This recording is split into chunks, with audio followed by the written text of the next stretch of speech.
Going downhill on your mountain bike can be pretty scary, but it's a lot of fun when you get used to it. So here are our top 5 descending tips. Make sure you're moving around and using all the space on the bike. I talk about the arc of movement, when you're moving your hips all the way around the bike, using your feet to move your weight. If you're not buzzing your bum on your back tyre, then you've got way more space, and get used to it because you do have to move around an awful lot, especially on the steep downhills. When you start riding very steep downhills, you want to drop your weight to the back of the bike. In fact, all that's doing is actually keeping your weight balanced over both wheels. If you drew a plumb line from your hips, that would land somewhere in between the 2 wheels. If you take your weight all the way to the back of the bike, that can make the front wheel light, so you only need to do that in the most extreme steep downhills. This is much easier with your seat low and out of the way. Try and use your brakes wisely. Don't go into the really steep downhills too fast because you'll struggle to lose the speed.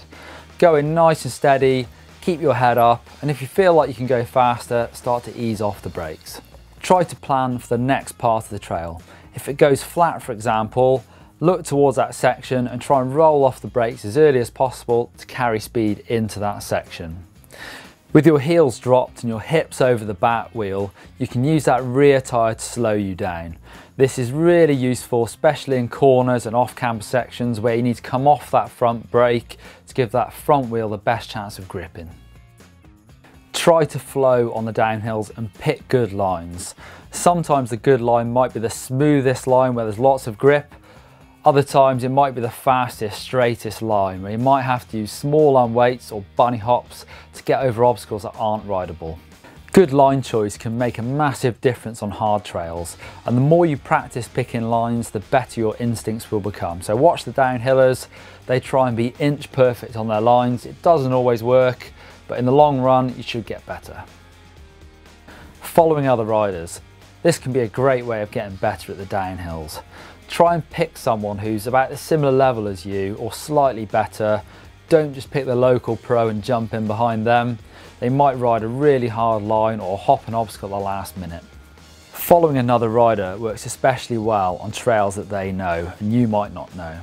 You can follow them, see how they tackle those sections, or even maybe try and make them slightly easier by opening up the corners.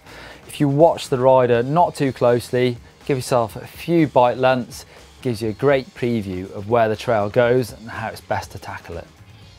Pump all the transitions. Pumping is a skill you more associate with riding flatter trails when you're trying to make speed from all the transitions, but the pro downhillers are trying to pump everything. All the transitions on jumps, but also rougher places where you wouldn't want to try and pedal, or it's dangerous because you might clip your pedals on the floor.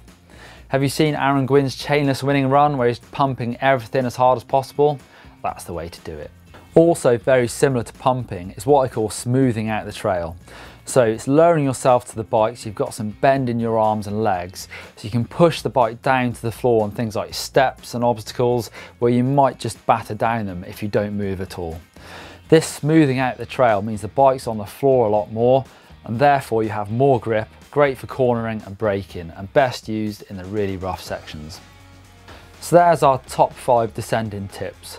We've done loads of other videos on riding downhills, different sorts of downhills, so you can click up there for how to ride rocky descents. There's an awful lot of line choice in there where when you're riding lots of rocks you can't always pick the best lines. It's a bit of improvising, and up there we tell you how to do all that stuff. Or you can click down there for how to ride tracks blind, something that I've got an awful lot of experience with, especially racing enduro, and actually it's a really good fun way of riding trails. So check out our tips for how to ride tracks blind over there. And as ever, give us a thumbs up if you enjoyed this video, leave some comments, we always read those, and if you haven't, click on me to subscribe to GMBN, but I bet you already have done.